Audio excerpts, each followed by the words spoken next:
నేనున్నాను, నేను నిన్ను చూస్తున్నానని నీవు నన్ను నమ్మిన ఎడల నెమ్మది కలిగి ధైర్యంగా ఉంటావు.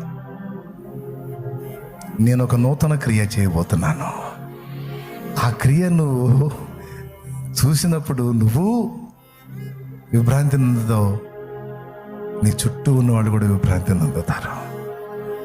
నేను చేస్తా కదా, నేనున్నా కదా. మనుషులు కాదు మాట తప్పటానికి, నా దేవుడు. ఈ జీవితంలో ఎన్ని అనుభవాలు ఇలాంటి, ఒకటి కాదు రెండు కాదు, ఇన్ని అనుభవాలు. కొన్నిసార్లు రోజులు ఏడ్చుకున్నవి ఉన్నాయి. ఆ ప్రతిసారి నా దగ్గరకు వచ్చి అదే చెప్పాడు, అవమానము తల్లంచవద్దు నా కుమారుడా, దగ్గరకు తీసుకొని ఓదార్చి. నిన్న ఒకటొకటిగా కొన్ని విషయాలు గుర్తు చేసుకుంటే చాలా ఏడుపు వచ్చింది. ఎన్ని చేసుకుంటూ వచ్చాడో.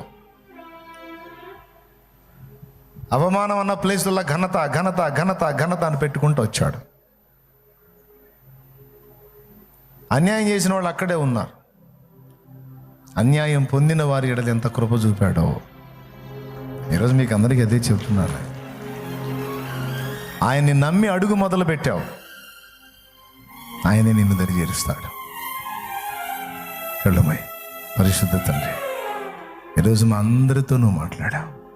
ఇక్కడున్న ప్రతి బిడ్డ నిన్ను నమ్మే అడుగు బయటికి వేశారు, నిన్ను నమ్మే అడుగు మొదలు పెట్టారు.